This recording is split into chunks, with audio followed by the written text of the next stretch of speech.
Before my bones return to dust, I must tell someone what only the dead have known. It won't be written in any scroll. No scribe would bother to ink my story, not when there are pharaohs and generals and gods to fill the pages.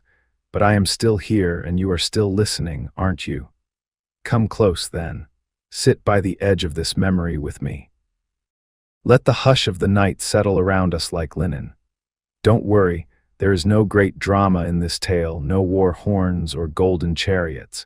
Just an old man, a servant who walked the corridors of power in bare feet and silence, who saw things even he didn't always understand. But I remember. And that, perhaps, is enough. The sand still finds its way between my toes, even after all these years. I feel it when I close my eyes. The cool grains in the morning, before the sun rises high enough to bake the stone paths. That soft crunch when I walk across the courtyard before the world stirs. That was my time, the hour before the priests chanted, before the scribes scratched ink into reed paper, before the Pharaoh's breath changed the rhythm of the day. In those moments, the palace belonged to ghosts and to me. My name is not important. It has changed so many times over the years. I was once called Nenu, which means watchful. Later, they called me Nesem, the one who listens. I've answered to both, but I was never truly seen. That's what made me useful. I was born to no name, really. My mother bore me in the back room of a potter's house. She sang to me with clay on her fingers. She smelled of ash and date syrup, and she had a voice like wet reeds. She died when I was still small, and after that, the world stopped using her name too. It's strange how quickly silence swallows the poor, as though we were never there at all, but I am not bitter. No, I have seen the world from its quietest corners, and I think that is a kind of gift. To see without being seen, to remember what others forget. The corridors of the palace were lined with white limestone when I first arrived, so bright in the afternoon it hurt the eyes. I was 10, maybe 11. My legs thin as stalks, my voice barely more than breath. They brought me in with the grain shipments, along with the servants from the southern farms. I carried a basket of onions and no expectations, and yet somehow I stayed. You know what a palace sounds like before dawn. No, not silence, never silence. There's always sound. The drip of water from the cistern. The flap of ibis wings as they pass overhead. The groan of wood expanding in the day's first heat, and footsteps, mine, always mine, sweeping the dust, checking the lamps. Folding linens so precisely that even the most irritable priest couldn't scowl. I learned quickly how to stay small, how to make no sound when setting down a tray, how to keep my eyes lowered even when curiosity burned behind them, and over time, the palace grew familiar. I knew which guards would nod when I passed, and which ones would whisper about the women they longed for. I knew which floor tiles creaked, which walls heard everything. Sometimes, in the heat of the afternoon, I would sit in the servants' corridor and listen to the world pass by. Voices from the council room, the rustle of papyrus, the scent of myrrh and crushed pomegranate lingering in the air. You can tell a great deal about people from the way they walk. The Pharaoh glided. The high priest dragged one foot just slightly. The Queen Mother's steps were like water, soft and sure and never hurried. And me, I was the dust beneath their sandals, but I don't say that with sorrow. Dust is where we all return, isn't it? Dust is what settles when the gods grow tired of being worshipped. It was many years before I learned that I was trusted. Not loved, no, servants are rarely loved, but trusted. I had seen too much and spoken too little. And so they began to let me in. Let me listen. Let me clean the rooms where secrets were dropped like crumbs. I never asked questions. That's the first rule of lasting in a palace. You serve, you nod, and you never ask why the bloodstain won't scrub out of the linen, but I kept the memories. I tucked them into the corners of my mind like folded linens, and there they waited. I am old now. My hands tremble, my knees ache, my sight is not what it once was, but the past, it sharpens. It leans in closer as the present begins to blur, and I find myself speaking more in dreams than in waking hours. This is why I'm telling you all of this. because I believe someone should know. Not for glory, not for judgment, simply for truth. There was a time, not long before the gods shifted, when I carried something no one else did. A moment, a message, a piece of history never meant to reach the scrolls. I have held it for decades, locked away in silence, and though it has not aged me, it has changed me. Like salt in water, it dissolved into every part of who I am. You see, the Pharaoh you remember, the one with eyes like carved stone and a voice that could stop birds mid-flight, he once told me something. Something no scribe was allowed to record, something no priest dared interpret, and it was not a command. It was not a blessing, it was a secret, and I never told a soul until now. But let's not rush, shall we? There is time yet. I want you to understand what came before, the days of reed sandals and lotus blossoms, the scent of wet linen hung in sunlit courtyards, the gentle laughter of the maidservants before the weight of duty stole it from their mouths.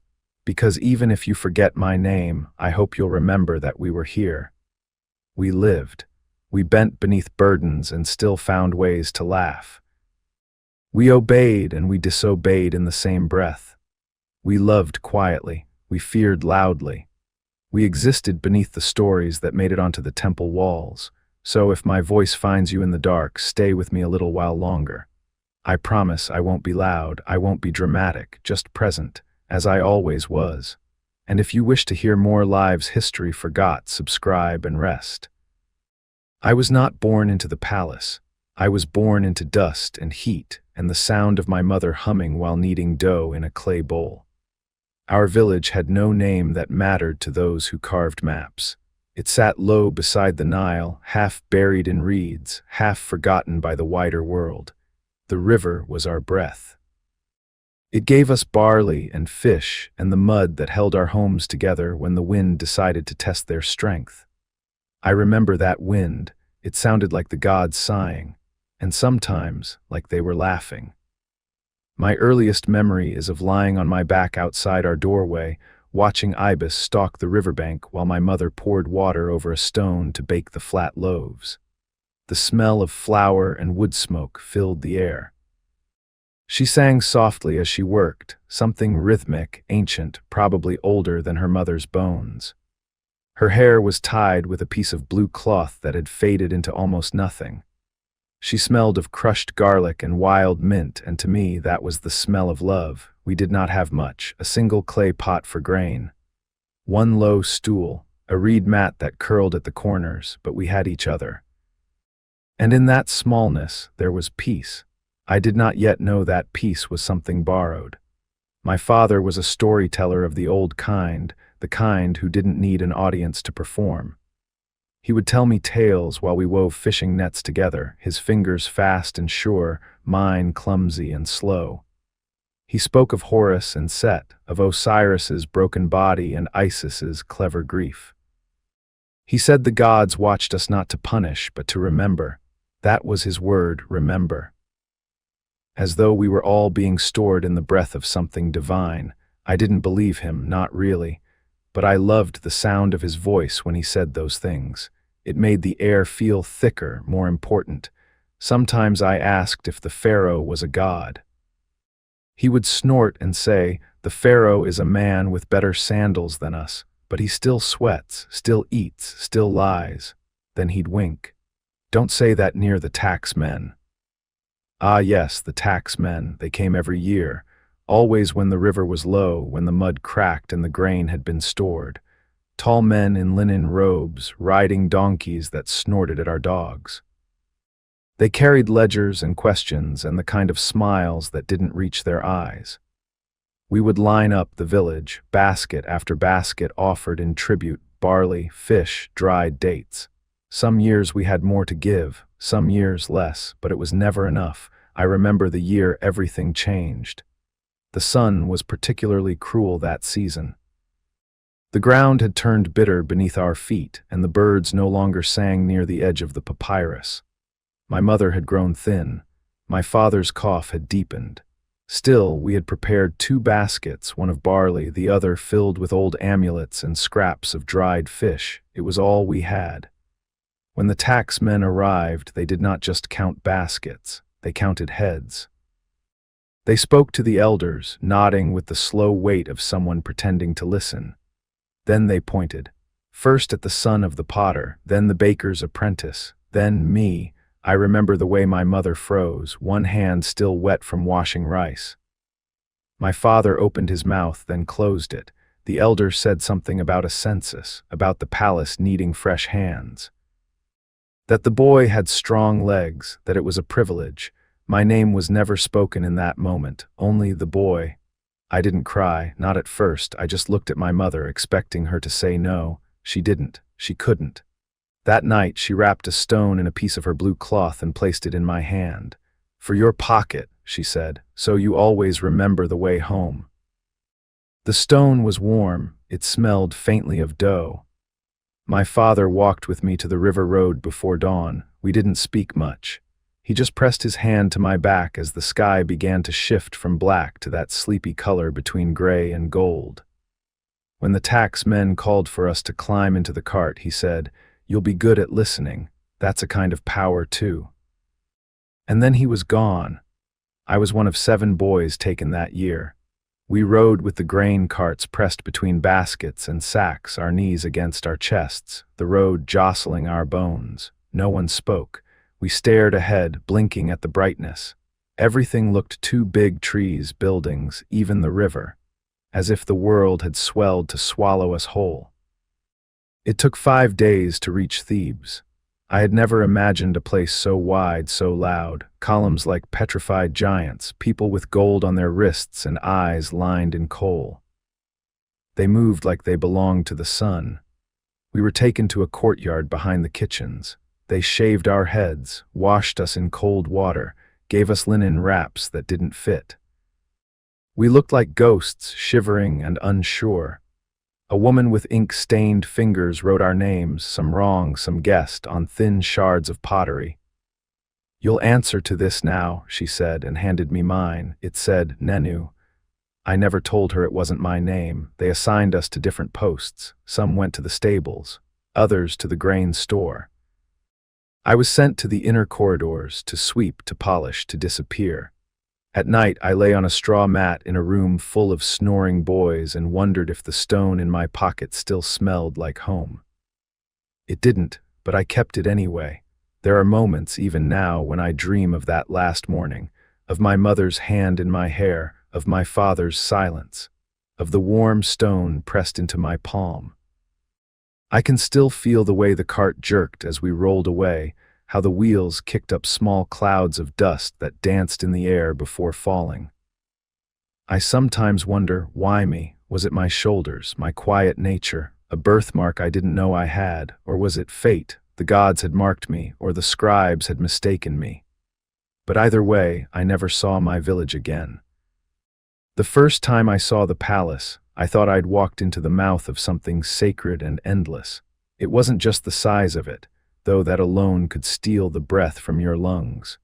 It was the way the columns reached up into the sky as if they were trying to hold it in place. They were wide enough to hide an ox behind, and carved with stories I couldn't yet read. Gods with animal heads. Wings that curled, eyes that watched. And the color, oh the color, not everything was white stone. No, some of the columns had once been painted. Bits of ochre and lapis still clung to the carvings like bruises that refused to fade. I remember thinking, this is not a place made by hands like mine. This was a world behind the columns, one of incense, power, and ritual, and somehow I had been swept into it. The air was different there. Always warm, always touched by the scent of something unfamiliar. Frankincense, roasted duck, crushed lotus. Even the dust smelled sweeter than the fields I'd come from. The palace didn't breathe like the village did, it hummed. A constant low rhythm that came from sandals scraping stone, guards shifting their weight, women laughing behind closed doors, the endless chanting of priests echoing through the halls like water through a deep tunnel. My first days were spent in the temple kitchens.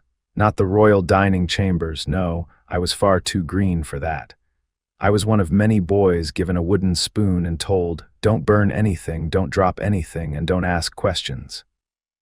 I did all three within the first week. We woke before the sun, not just early before. The stars were still overhead when we padded into the kitchen on stiff feet and rubbed sleep from our eyes with hands that never felt clean. The bread ovens were already glowing. Women with calloused hands shouted over one another, kneading dough as fast as they breathed. Chickens clucked in the corners. One boy's job was to kill and pluck them. I never asked how he felt about it. Some things are better left unspoken. My job was simple: carry water from the cistern, stir whatever needed stirring, pick bugs out of the grain, listen, always listen. There was a rhythm to it, this life behind the columns, a kind of sacred repetition. You learned who barked orders just to be heard and who gave them because they meant something. You learned which doors to knock on and which ones to pass silently. You learned that sometimes the bread wasn't for the living but for the gods, and that those loaves had to be perfectly shaped, even though no one would ever bite them. The priests passed through often. Their robes never seemed to wrinkle. They smelled of smoke and honey. They didn't speak to us unless something had gone wrong, unless the dates were too sour or the beer too bitter. But when they walked, we stepped aside. Always. Some of the other servants were cruel. That's the truth of any place where power trickles downward like water through cracked stone. If someone feels small, they'll find someone smaller. There was one older boy, Kari, who liked to pinch the new ones. He said it was a test. If you cry, you're not meant for the palace. I didn't cry, but I still have the scar on my arm where he pressed a hot spoon against me. That was the day I learned that pain can be quiet too, but there were kind ones too.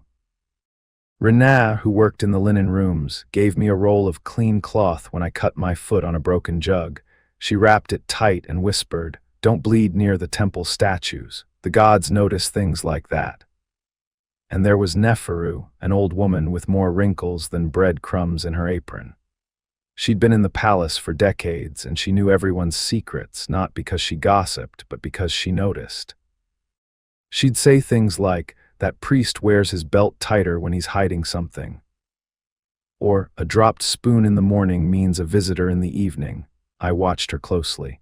If there was magic in the palace, it lived in her quiet eyes. I never asked what brought her here. She never asked about my village. That's how it was. We lived together, but each carried our own silence like a jug balanced on the head, careful not to spill. At night, I would lie on my mat and stare at the wooden ceiling beams. Sometimes I could still smell the river mud from home on my skin, though I hadn't touched it in weeks. The chants of the temple priests would drift in from somewhere beyond the columns, deep voices, layered like wind over water, calling out the names of gods in rhythms I didn't yet understand. We weren't allowed in the holy spaces, not really. But sometimes we snuck glances, through a cracked door, through a tear in a curtain. I saw gold there once. A statue taller than any man, its eyes painted wide and watching. I didn't know the god's name, but I bowed my head all the same. One morning, just after the second moon, the head cook sent me to the upper kitchens with a tray of honey cakes. That was where the royals ate. I was terrified I'd drop it. My hands shook, and I held the tray so tightly that one of the cakes cracked under my fingers. A guard opened the door. He didn't speak, just stepped aside and let me enter. Inside was quieter than I expected. A woman sat by the window, combing her hair. She didn't even look at me. A boy about my age sat on the floor, playing with a carved lion. When he looked up, our eyes met for the briefest moment.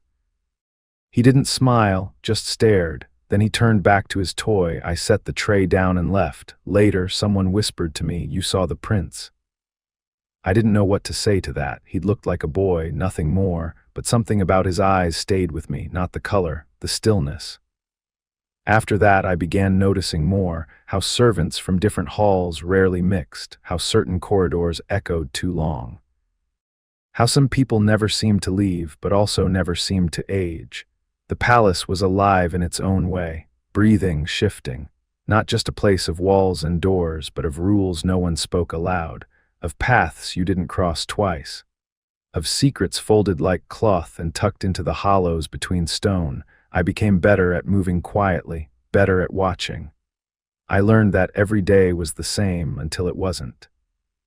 Those rituals were like nets, they kept things from drifting too far. But sometimes things slipped through, and I was there to see them. If you've ever wondered what history's shadows looked like, this is one, not carved in stone, not gilded, but swept into corners, pressed into the palms of servants, carried in silence. And if you'd like to keep listening to their stories, do stay. You're welcome here. The first time I saw him up close, he was standing beneath a sycamore tree, head tilted back as if he could balance the sky on his forehead. The prince was smaller than I expected. Not frail. No, his limbs were strong, his back unbent, but there was a lightness to him, like he hadn't yet agreed to be weighed down by the world. His linen robe was simple for someone of his rank, and his sandals were scuffed. That surprised me. I had assumed princes floated, untouched by dust. I had been sent to deliver water, a copper jug, cold and sweating with condensation. I set it down gently beside him. He did not look at me at first. Then, after a long pause, he said, "Do you ever wonder if the birds know where they're going? Or if they just follow the air?" I didn't answer. It wasn't the kind of question people like me were meant to answer. He looked down then, straight at me, not past me, not through me. "Do you speak?" he asked. I nodded once. "Yes, my prince." He tilted his head slightly. "Good, then I won't have to talk to the wind." That was how it began. In time, I was moved to his personal quarters. Not as his primary attendant, that was a title held by someone with polished teeth and a family name, but as something quieter. The one who swept the floors, trimmed the lamps, fetched the books. The one always present, never noticed. Except he noticed. He never raised his voice. He didn't need to. He spoke like the Nile on a still morning, soft but wide. Even the guards leaned in when he said something. He didn't command, he asked, "Will you bring the papyrus with the red seal? Would you open the shutters just a bit? May I sit with you a moment?" Who was I to deny him? He was the son of the sun, or so they said. But he did not act like fire. He acted more like shade. He liked to walk the garden paths when others were at their meals. I would follow a few paces behind, pretending to examine the flower beds or brush dust from the stone railings. He always knew I was there. I think that comforted him. Sometimes he would speak aloud without turning. "They say my name means living image of the god." He paused. "But I don't feel like an image, I feel like a question." I did not answer. What would I say? He would sit on the edge of the pool and dip his fingers into the water, tracing invisible shapes. He asked odd things. "Do you believe a statue can feel lonely? What do you think the stars are made of? Why do we burn offerings for the gods if the gods cannot eat?" His tutors scolded him for such questions. His high priest uncle once told him sharply that asking too many things was unbecoming of one descended from Ra. The prince had only smiled faintly. But that night I heard him pacing long after the lamps had been snuffed. He was curious, restless, but not wild, never cruel. I never once saw him strike a servant, not even when a dish was dropped or a scroll torn. He looked at us as though we were people, not tools. He once offered me a piece of honeyed bread during the Festival of Lights.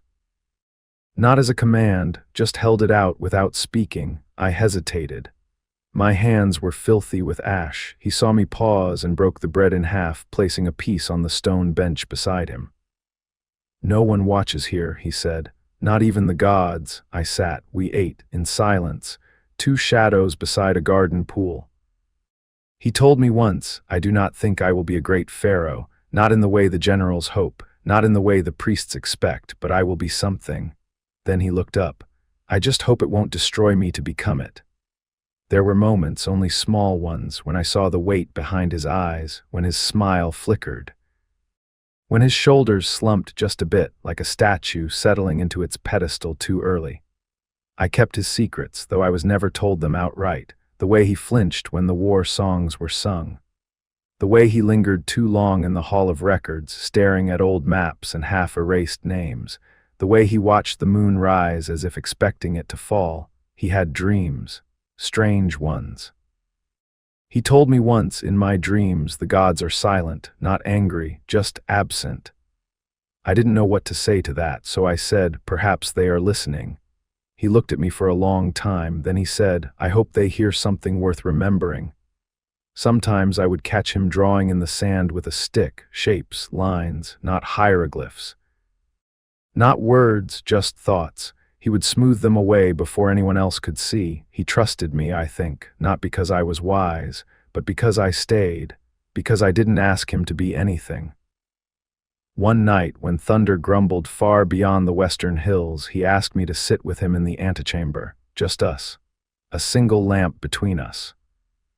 I know you are not permitted to speak freely, he said, but if you could ask me anything, just one thing, what would it be?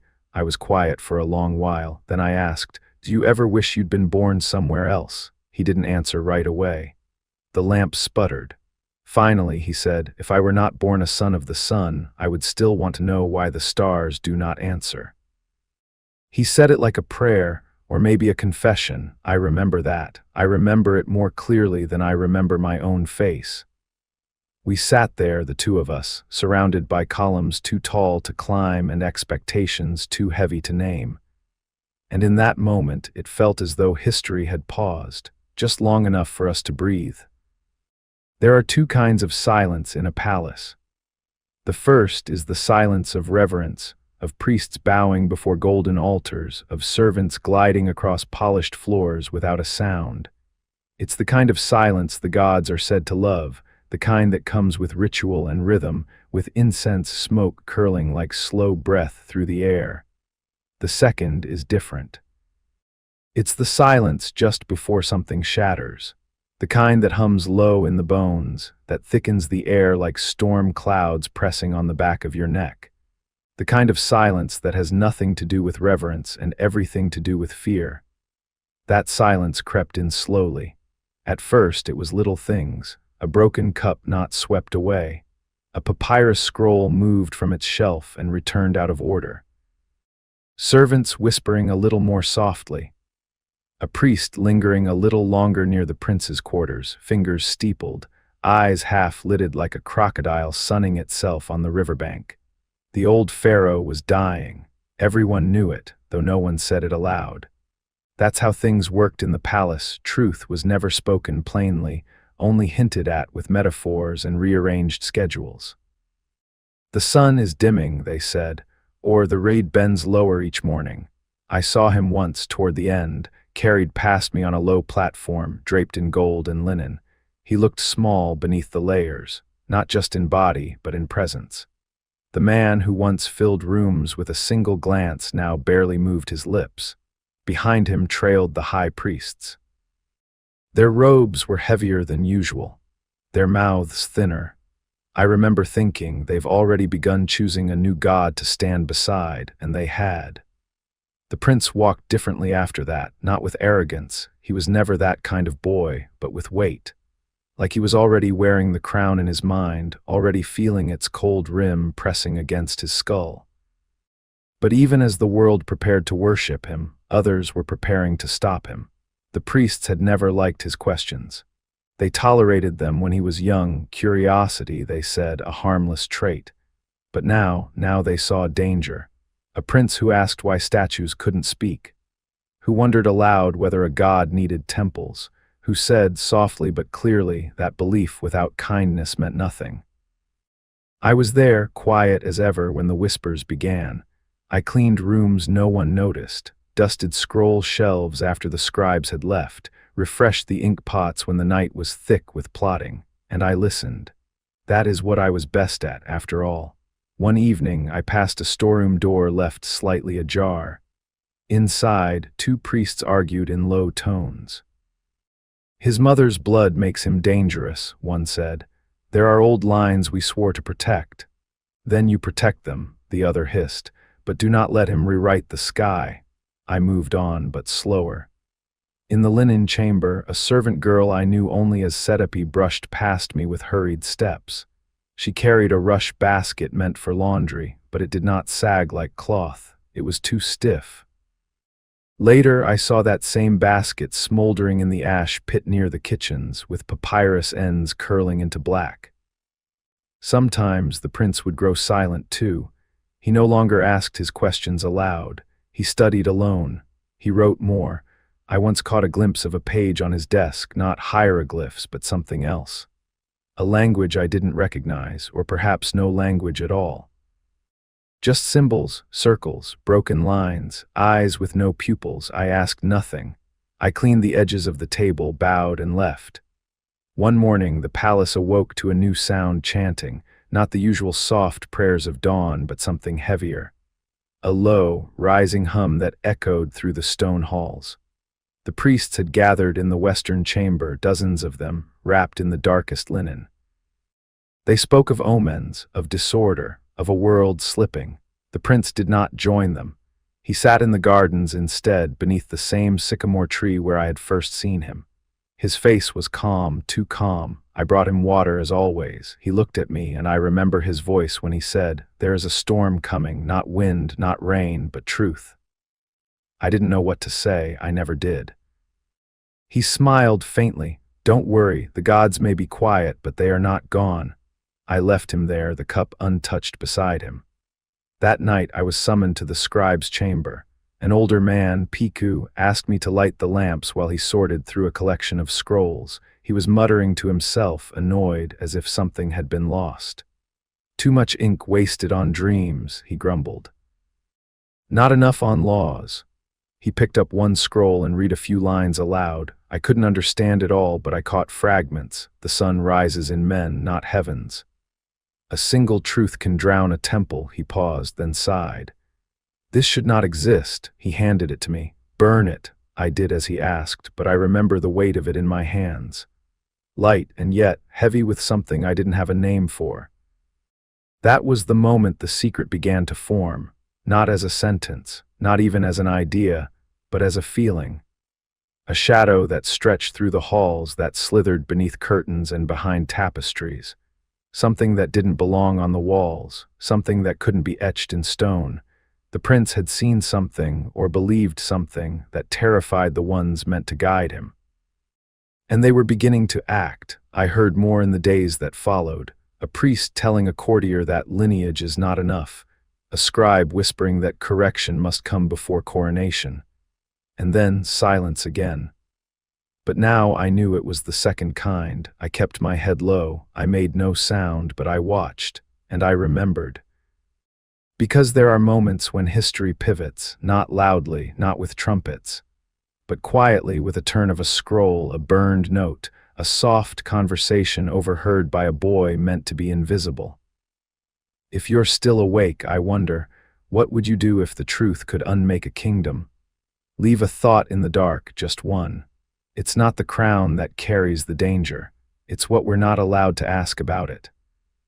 The old Pharaoh died in the third hour of the night. There were no cries, no public wailing, no thunder or quaking earth to mark the moment, just a stillness that swept through the palace like a slow breath drawn in and never let out. I was in the linen room when the word came. A young priest, barely more than a boy, whispered it to the head attendant, who nodded once and turned to me without ceremony. "You are summoned."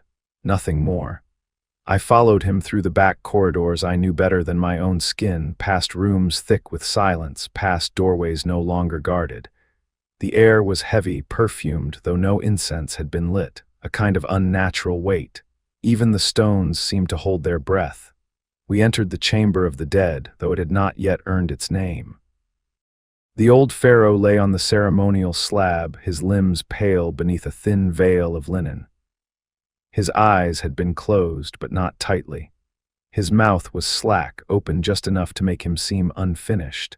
I had seen him from afar for years, heard his voice echo in the temple halls, seen the ripple of bowing heads as he passed. But here he was only a body, one more vessel in the hands of time. We washed him first. Water from the sacred well mixed with natron. I held the vessel steady as another servant bathed the Pharaoh's feet. His toes were surprisingly small, We were not allowed to speak, only hum. A low, droning sound that kept rhythm as we moved, cleansing, oiling, wrapping. He was prepared as a god would be, but treated as a man. His attendants had been trained for this their entire lives. I had not. But I watched and I helped and I remembered. The room smelled of cedar, of unguents and rose oil. I held the linens as they were wound around him, first the fingers, then the hands, then the arms. The wrapping was deliberate, each layer a prayer. I do not know all the words, but I mouthed what I could. When it was done, the priests placed the mask upon him, gold, lapis, glass. It shimmered in the flickering torchlight, as if the Pharaoh's soul were peering out one last time, unwilling to leave quietly. Then we stepped back, and the world shifted. The prince became Pharaoh before the sun rose. There was no ceremony that day, only an understanding that passed between the walls, the guards, the priests. They bowed lower, spoke softer, watched more closely. He wore no crown at first. Just a white robe, he walked through the hall like a man trying not to disturb the dust. I served him that morning. I brought him bread and dates and a clay cup of beer. He did not touch them. He stared out the lattice window at the sky, at nothing. After a long silence, he said, "They say I am now a god." I waited. He smiled faintly, but I still woke up hungry. He turned to me, and for a moment I thought he would laugh. But he didn't. His eyes held something else, something deeper, not sadness, not fear, just distance. Change did not come all at once. At first, the days continued as they had. Offerings to the gods, songs in the temples, priests delivering their sermons in booming voices. But there was something beneath it all, a hum in reverse, like a river slowing without anyone noticing. Then the decrees began, small ones at first. The morning chant was reduced by half, incense rationed. The god Ammon's name, once shouted from rooftops, now whispered only in corners. I carried the first tablet myself, a list of items to be removed from a shrine in the Eastern Hall. "Extravagance is no substitute for truth," the line read. A quote attributed to the new pharaoh, though no one said it aloud. The priests were polite but brittle. They bowed, accepted the message, and turned away with tight lips. Some began to walk with heavier steps. Some stopped speaking altogether. The palace grew quieter, and in that quiet something else bloomed. I was named his personal attendant, not officially, but in practice. I knew the way he liked his sandals set, how he preferred his ink thick. Which scrolls he returned to again and again when the evenings grew long. He began writing more, not letters, not decrees, something else. Pages of symbols, of thoughts, of dreams pressed into papyrus like they might vanish if not captured. He wrote with urgency, as if the truth he carried might rot if not unsealed. Sometimes he dictated aloud, trusting only me to hear. "The gods do not live in statues," he said one night. "They live in the hands that build them, in the eyes that believe." I made no sound. He continued. "If we worship stone, we forget the breath. If we fear the priests, we forget the people." His voice did not tremble, but something inside me did. There were days when I passed the temple halls and found the altars cold, untouched. Servants moved like ghosts. Priests stood in small clusters, murmuring like reeds rustling in wind. I caught fragments. Dismantling tradition, betrayal of divine order, an orphan king with no anchor. The old gods were not dead, but they were being silenced, and we waited, all of us, for thunder, for fire, for the heavens to crack open and strike down the boy who dared question what had always been. But nothing happened, no drought, no plague, no lightning bolt to split the throne. We thought the gods might strike us down, but they only watched as they always had. One night I asked the pharaoh quietly, carefully, if he feared them. He looked at me and said, "I do not fear the gods, I fear the men who claim to speak for them." Then he returned to his writing. I stood there, unsure whether I had just witnessed blasphemy or brilliance. Perhaps both. I began to see the world differently after that, not just what was done, but what was allowed, who spoke, who stayed silent, which rooms held secrets and which ones held only shadows. I became something more than a servant, not a friend, That was too bold a word, but a keeper, perhaps, of routines, of quiet, of trust. When the new Pharaoh slept, I watched the doorway. When he wept only once, only briefly, I said nothing. When he laughed, I did not echo him, I simply listened. And when he wrote and wrote and wrote, I remembered. Because I knew that someday someone would try to forget, and I had been there, I had carried the ink, I had watched the gods fall silent, and I knew the sound they made when they left the room. There came a time when the Pharaoh spoke less but wrote more. It began quietly, a sealed letter here, a private scroll there. At first they were meant for other kings, polite greetings wrapped in metaphor, gifts of words sent across deserts and oceans. I would carry them myself to the scribe's hall where they'd be copied, dried, rolled, and waxed. But after a while he stopped sending them through the scribes. Instead, he began handing them to me directly. "Keep this until morning," he would say, placing the letter into my palm, "and burn it before the sun sees it." He never explained why, I never asked. Some were written in the old tongue, the one only the priests still claimed to understand. Others were in his own hand, loose, flowing, difficult to read. A few were little more than symbols, a drawing of a spiral, a broken eye, lines that intersected and diverged again like river deltas. I never learned their meaning, but I remember how my fingers tingled as I held them, as if the ink itself had heat. He wrote at night, always at night, when the palace was silent, when the lamps burned low, and even the gods seemed to sleep. I would sit just outside the doorway, within the circle of lamplight he allowed. He never closed the door fully. I think he wanted to feel someone nearby, not for protection, but for proof. He dictated some letters aloud, just pieces, phrases too strange or too precious to be left to memory. To the king who names himself moon-born, the sun will not curse you, but it may forget you. To the temple in the hills that prays with its hands buried, your silence is louder than your chants. To the woman who dreamed of water, I send you fire, make of it what you will. I don't know if any of those were ever delivered. Many of the letters were never sealed. Some were never finished. He would set them aside in a box carved from olive wood, the lid smoothed by years of touch. I never saw him lock it, but I also never saw anyone else lift it, except once. That night was different. He had written all evening, page after page, his brow furrowed, his fingers stained with ink. I had replenished the oil lamp twice. My legs had gone numb from sitting. Then, as the stars shifted outside the window, he set down his brush and looked at me. For a long time he just stared, as if measuring something in my face.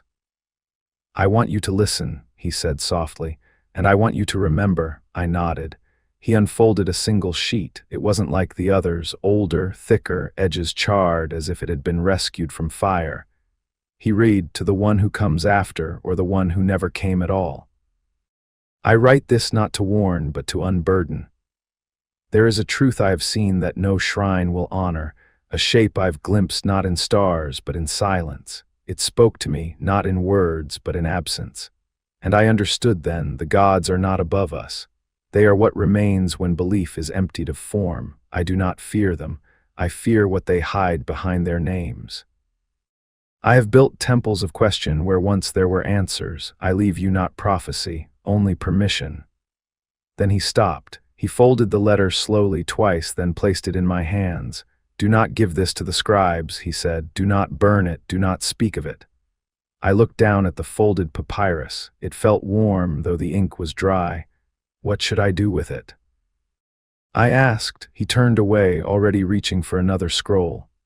"Hide it," he said. "Somewhere even the gods do not look." I wrapped it in cloth that night. I didn't sleep. My hands trembled each time I touched the bundle. I had carried sacred offerings before, oil, wine, bread, but never a secret. In the days that followed, the writing intensified. He began addressing cities that had fallen centuries ago. Names no one used anymore, people whose bones had already turned to dust.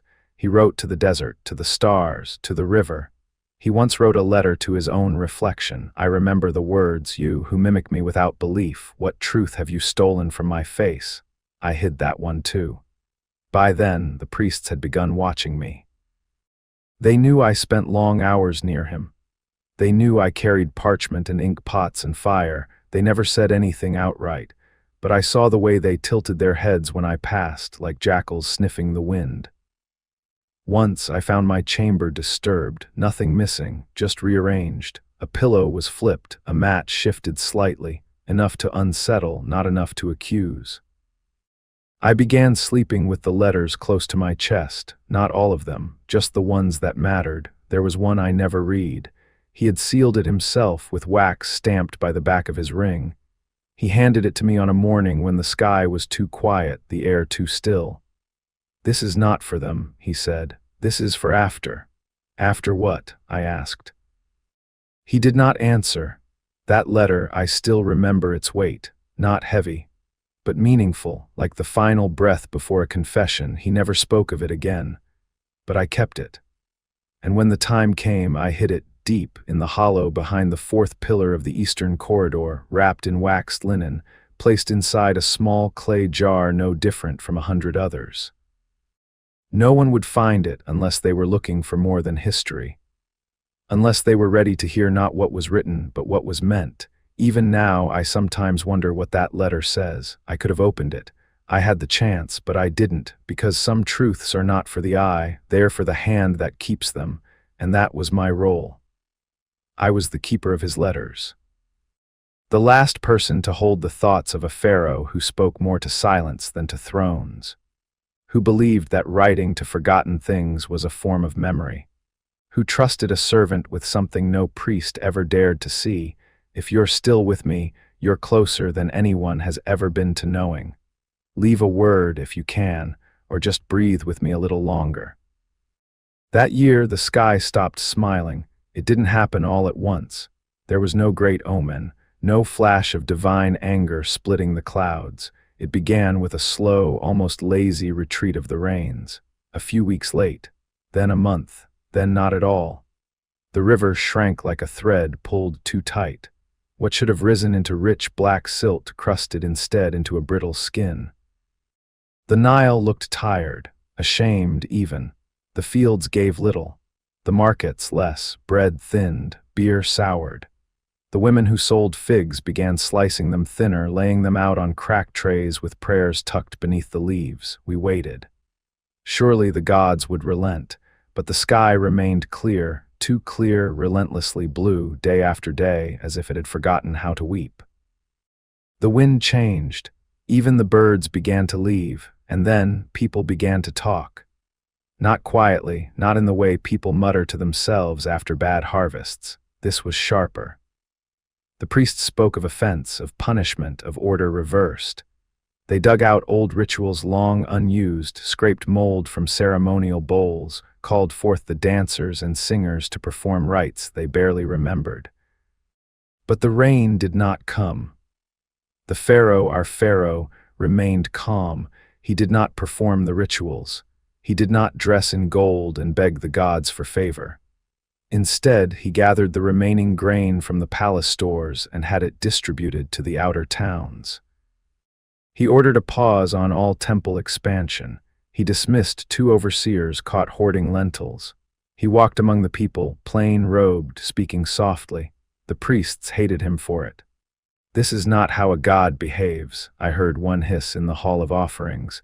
"He bleeds too easily to wear Ra's name," said another. But the people, they listened. They came to hear him speak, even when his voice was hoarse from hunger. He said only simple things: "We endure together," or "The earth sleeps now, we will wake it when we can." They loved him more for it, and that was the danger. It was during this season of dust and silence that I began to feel my age. My knees no longer bent as easily. My hands trembled more than they should when carrying ink. I had lines around my eyes I didn't remember earning. The younger servants began calling me uncle, some in jest, some in reverence.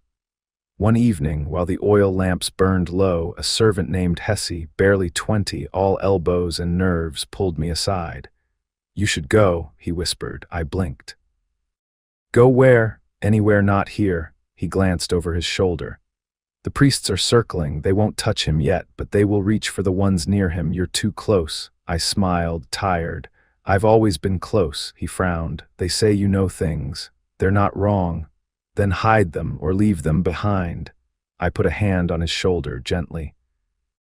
I will not run, not now. He didn't argue further, just pressed a small loaf into my hand, still warm, and slipped away. The next morning, a statue of the Pharaoh in the northern square was defaced. The nose hacked off, the eyes painted over in black pitch. Someone left a smear of red across the chest, a warning. The guards did nothing. Stones began to fly, first at the palace gates, then at the grain carts, then at each other. The city cracked, not all at once, but like dry mud, quiet, wide, inevitable.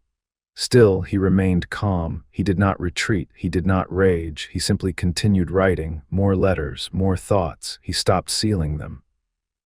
Just placed them on the desk and left them there, as if they were offerings to something beyond even gods. He told me one afternoon, as I wrapped his robe with trembling fingers, they think silence is surrender, but silence is listening. I looked up at him. And what do you hear? He smiled faintly. That they are afraid. Of famine, I asked. He shook his head. Of change. There were days when the palace grew so quiet I could hear my own breath echo off the walls. Some servants fled, others were dismissed. The halls emptied like a drying river. But I stayed, not because I was brave, not because I believed the gods would protect me, but because I could not bear to leave him alone. Not now, not when the sky had abandoned its duty. You do not abandon a man just because his light dims. Some things are worth remembering even as they burn. One night, as we shared a bowl of thin lentil soup, he looked at me, not as Pharaoh, not as a god, but as a man. You've been with me longer than any blood. I said nothing. I think, he said softly, when the gods made men, they didn't expect them to remember. I tilted my head. To remember what? That the gods need us too. We sat in silence after that, chewing slowly. Even the lentils seemed thoughtful. I do not know what faith is anymore, not as the priests preach it, not as the scrolls define it, but I know loyalty. I know what it means to stay. I watched the shrines dim one by one. I heard the drums return, not the sacred kind, but the ones that signal revolt. I heard a rumor of priests sharpening knives, not for sacrifice, but for decision. And I stayed. Because somewhere in the hollow behind the palace walls, wrapped in waxed linen, was a truth too soft to carve into stone, a truth he trusted me to guard, a truth that still had breath.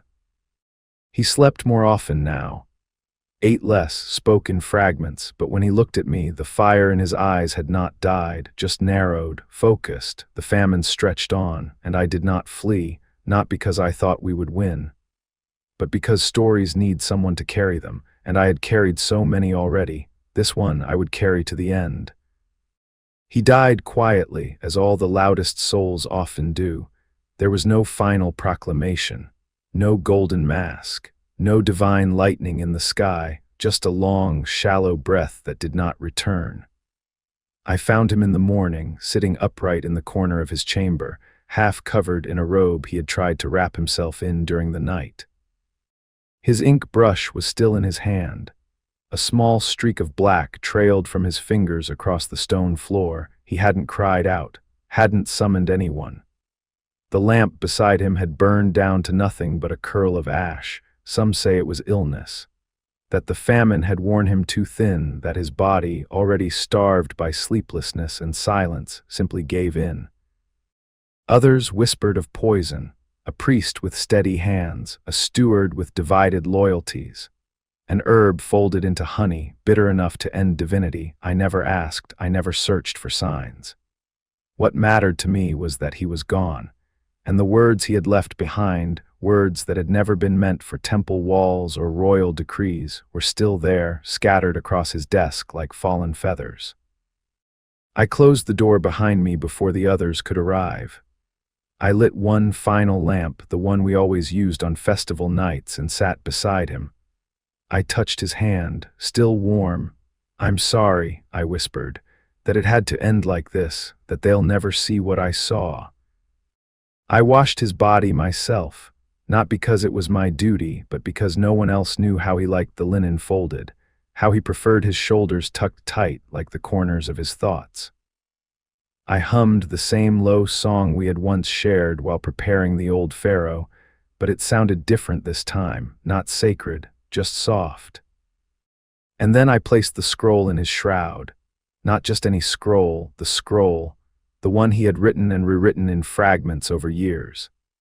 A composite of questions, confessions, and dreams, not a manifesto, not even a warning, just his truth. He never titled it, he never asked that it be read, but I knew, I had always known. I folded it gently between two layers of cloth, resting it across his chest as if it were the final organ his heart had once fed.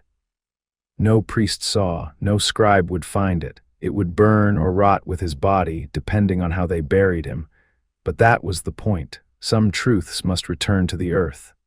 Still, I made a copy. One night, months before his death, he had asked me for extra parchment. No name, no explanation, just a blank sheet and a fresh reed brush. When he was done, he folded it twice, handed it to me, and said, "Not for now, not for them." I asked what it was. He looked away. If someone finds it long after we're dust, maybe it will mean something, maybe it won't. But it will have lived. I had kept it hidden since then. Tucked inside my own quarters, between a wrapped comb and a dull knife, I never dared unfold it, not until that morning. After wrapping his body, after sealing the door, I returned to my chamber. I opened the scroll. My hands shook, not from fear, but from the weight of what I was holding. The words were familiar, not in phrasing, but in spirit. We worship because we are afraid to be alone. We build temples not to house gods, but to hide from the emptiness. But there is nothing empty about silence, and there is nothing divine about fear. I read it again and again, each line a stone placed on my chest. This was not blasphemy, it was clarity, and I could not let it vanish, so I hid it. Not under my bed, not behind a loose tile, too obvious, too human. Instead, I went to the hollow. There was a wall behind the servants' quarters, a wall no one touched. It was once meant to be a passage to an unfinished corridor, but the builders stopped midway. Too narrow, too far from the main halls. Eventually, it became nothing more than a boundary, a place where cobwebs collected and whispers echoed, but no feet ever passed. I waited until moonrise, carried no torch. I walked barefoot, the scroll wrapped in linen and waxed against damp. I pressed on the third stone from the bottom. It shifted slightly, just enough. Inside was a gap barely wide enough for my hand. It had held only dust and fragments of pottery once. I placed the scroll inside, not upright, not centered, just there. Then I replaced the stone, not tightly, not too loose. I stood in silence for a long time, not praying, not mourning, just remembering what he had trusted me with. What he had dared to say. What no god or man had asked to hear, but that he had spoken anyway, and what I had now buried, not out of fear, but out of faith. Faith that someday someone might listen, might read, might understand. The palace grew quieter in the weeks that followed. His death was marked by a ceremony, but the grief felt rehearsed. The priests returned in full. The chants lengthened. The names of the old gods rang louder than ever. Statues were restored, old rituals revived, and yet something had changed, not in them, in me. I no longer moved like a servant, I moved like a witness. They never asked about the scroll. I was never searched. Perhaps they believed the fire had consumed everything he left behind, but I knew better.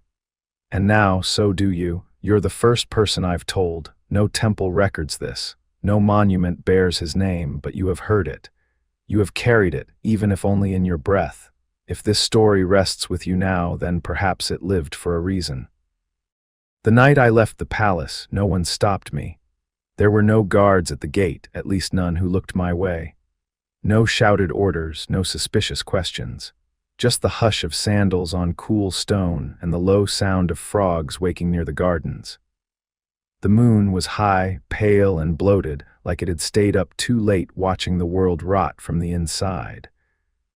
I didn't carry anything with me, no satchel, no bundle, not even a staff. I was too old for tools and too tired for possessions.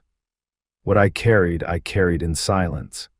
I passed the doorways I had walked through 1,000 times, the pillars I'd swept, the courtyards I'd once crossed before sunrise, bearing trays of fruit or fire or words. None of it spoke to me now.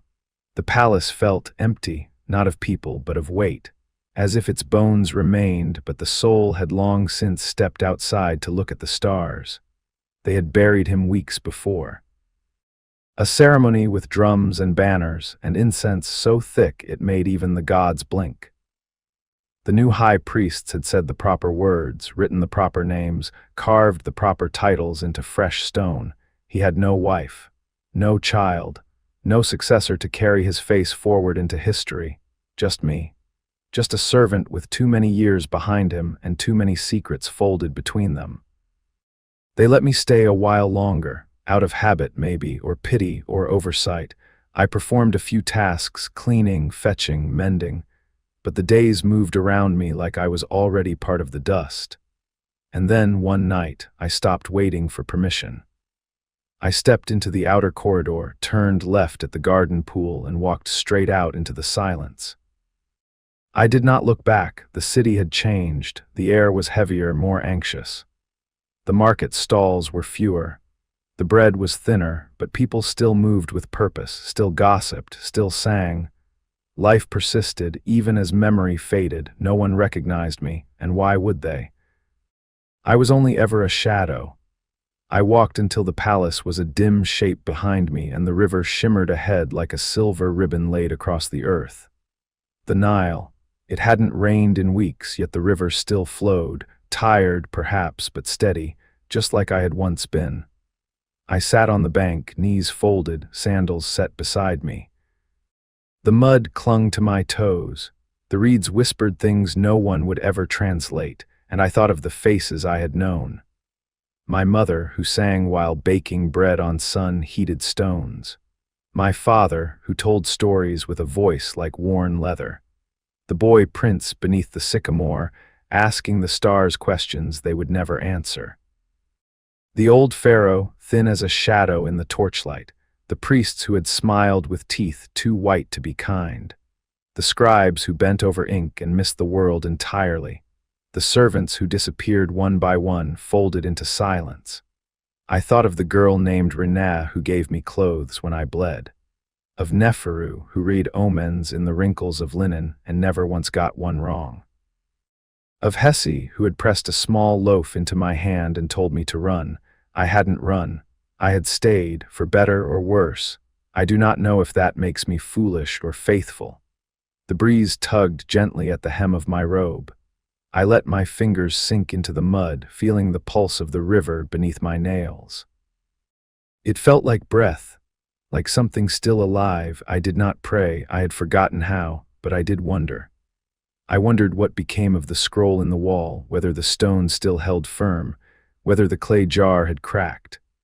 Whether someday, long after I returned to dust, a hand might reach into that hollow and pull out something soft, something honest, something true. Not a command, not a prophecy. Just a whisper that once, in a palace of gods and gold, a boy asked questions no one wanted to answer and someone listened. I do not ask for forgiveness. There is no one left to offer it, and I do not fear judgment. I was never meant to be more than a name smudged in a servant ledger. No statue bears my face, no monument lists my deeds, but I remember, and perhaps that's enough.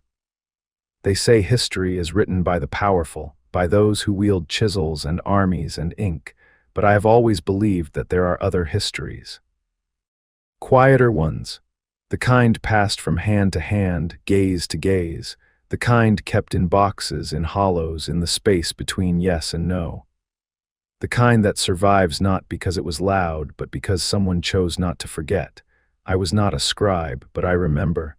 I remember the warmth of honey bread pressed into a hand. The softness of a robe worn by a god who chose not to act like one. The sting of a word never said aloud. The feel of old parchment against my chest, hidden beneath layers of linen. The scent of ink and fear and hope.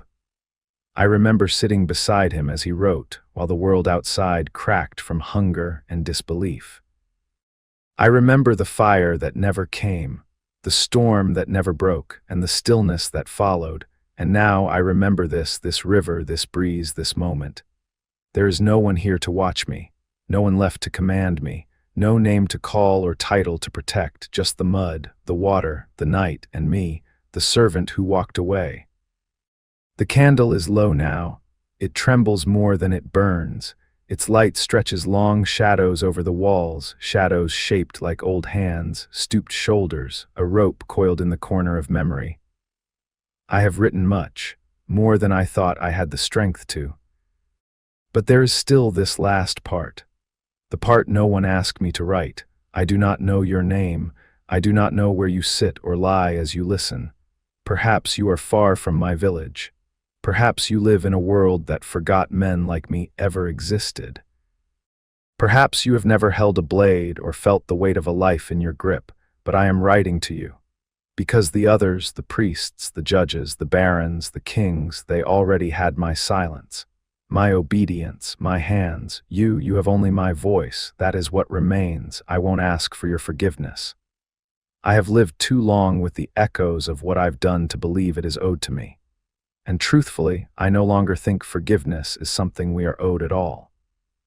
It is something given if we are lucky, if we are seen, if we are remembered. You see, there was a time when I believed history belonged to the ones who could carve stone, who could order monuments built in their name, who could silence others before their stories left their tongues. But now I believe something else.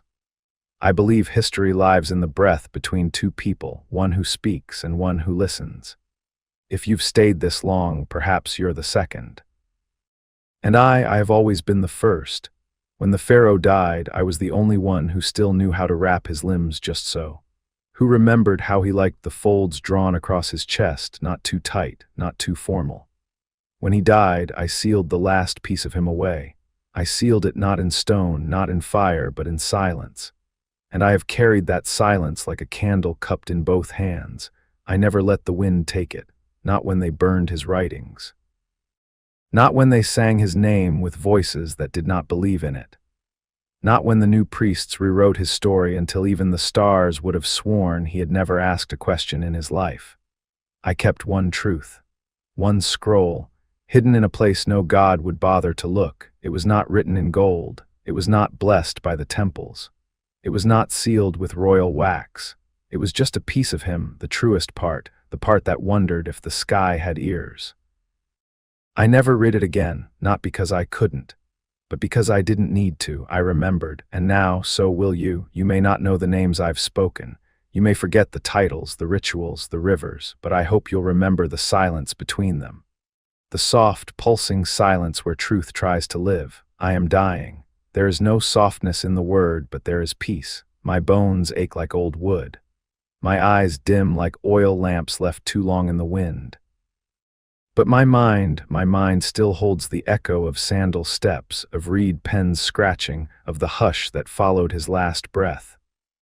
And now it holds something more. You, the listener, you who sat in the dark and stayed, who didn't turn away when the dust settled or when the truth became heavy. You who heard not the glory but the grief. Not the monuments, but the moments between them. You carry this now, whether you want to or not, whether it means anything tomorrow, or in 10 years, or in the world after yours. You carry a secret that once lived in a Pharaoh's heart, and mine. I die with a secret, and now so do you, not a burden, just a breath. A breath passed from mouth to mouth again, across time, across empires, across endings. And maybe, just maybe, that's all a story ever was. If this voice found you tonight, maybe it was meant to. If you'd like to hear more lives the scrolls forgot, subscribe and rest easy, friend. Sleep now. You're not alone anymore.